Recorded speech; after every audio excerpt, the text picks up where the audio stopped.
Last Sunday Lawspet கொக்கு park கிட்ட ஒரு எக்ஸிபிஷன் போட்டிருந்தாங்க. ஃப்ரெண்ட்ஸ் எல்லாரும் சேர்ந்து அந்த எக்ஸிபிஷன் போயிருந்தோம். டிக்கெட் எடுத்துட்டு உள்ள என்ட்ரானோடனே ஸ்டார்டிங்கே குணா குகைன்னு ஒன்று இருந்தது. அது உள்ள போய் பார்த்தா டார்க் வைப்ல ஒரு பிளேஸ்ல மட்டும் குணா மூவி போஸ்டர் வச்சுட்டு பாக்கி எல்லாத்துலயும் வைல்ட் அனிமல் ஸ்டாச்சு வச்சு அதுக்கேற்ற மாதிரி சவுண்ட் எஃபெக்ட்ஸ் கொடுத்திருந்தாங்க. அதை பார்த்துட்டு அப்படியே வெளியே வந்தா அவெஞ்சர்ஸ் மூவி கேரக்டர் ஸ்டாச்சு எல்லாமே லைனா நிக்க வச்சு அதுக்கு ஆப்போசிட்ல வைல்ட் அனிமல் ஸ்டாச்சு எல்லாம் வச்சிருந்தாங்க. நமக்கு இந்த வைல்ட் அனிமல் நேம் கூட தெரியுது, ஆனா அவெஞ்சர்ஸ் கேரக்டர்ல சுத்தமா யாரோட கேரக்டருமே எனக்கு தெரியாது. ஸ்பைடர்மேன் மூவி பார்த்ததுனால ஸ்பைடர்மேன் கேரக்டர் மட்டும் தெரியுது, பாக்கி யாருதுமே எனக்கு தெரியல. அதை பார்த்துட்டு அப்படியே உள்ள வந்தா கேர்ள்ஸுக்கு தேவையான அக்சசரிஸ், வீட்டுக்கு தேவையான குக்கிங் வெசல்ஸ் எல்லாம் வச்சிருந்தாங்க. அதுலயும் ஒரு சைட்ல குட்டீஸ் விளையாடுற மாதிரி டாய்ஸ் நிறைய இருந்தது. அதுல இந்த ஜொப்பு ஜாமா பார்த்தேன், ரொம்ப கியூட்டா இருந்தது. எல்லா திங்ஸுமே குட்டி குட்டியா அழகா வச்சிருந்தாங்க. வாங்கிட்டு போகணும்னு தோணினாலும் ஆனா ஒரு பிரைஸும் 40-50 ரேஞ்ச்ல இருந்தது. இதை பார்க்கும்போது சுட்டி டிவில டைனி குக்கிங்னு ஒரு ஷோ போகும், அந்த ஞாபகம் தான் வருது. ஒன் டே இந்த ஜொப்பு ஜாமா வாங்கிட்டு வந்து ஒரிஜினல் குக்கிங் பண்ணி பார்க்கணும் எப்படி வருதுன்னு. அதை பார்த்துட்டு வெளியே வந்தா 90s கிட்ஸ் ஸ்பெஷல்னு ஒரு ஏரியா வச்சிருந்தாங்க. அங்க போய் பார்த்தா 90s கிட்ஸ்க்கு பிடிச்ச எல்லா சாக்லேட்டுமே வச்சிருந்தாங்க.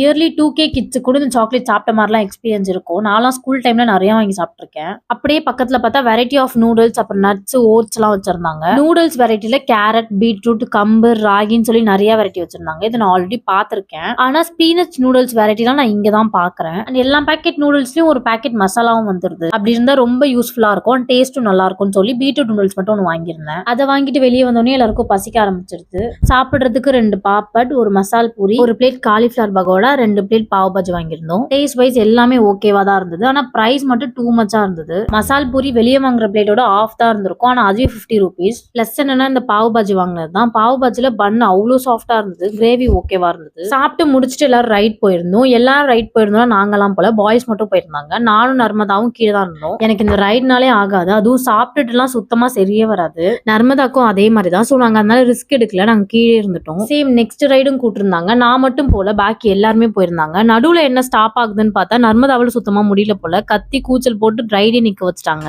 அவங்களால சுத்தமா முடியல போல, பாதியிலே இறங்கி வந்துட்டாங்க. உள்ள போயிட்டு எல்லாரும் என்ஜாய் பண்ணிட்டு ஒரு 3 ஹவர்ஸ்க்கு அப்புறம் தான் வெளியே வந்தோம். இன்னைக்கு மீட் பண்ணி ஃபன் பண்ணது எல்லாமே ஒரு நியூ எக்ஸ்பீரியன்ஸ் எங்களுக்கு. இது வரைக்கும் நாங்க மீட் பண்ணது எல்லாருமே கேங்ல ஒருத்தவங்களுக்கு பிறந்தநாள் வந்துச்சுன்னா மீட் பண்ணி டின்னர் போவோம். அதை தாண்டி இன்னைக்கு எக்ஸிபிஷன் சொல்லி மீட் பண்ணது பயங்கர ஃபன்னா இருந்தது. போற இடம் எவ்வளவு மொக்கையா இருந்தாலும் கேங் சேர்றத பொறுத்து தான் அங்க இருக்க ஃபன்னே.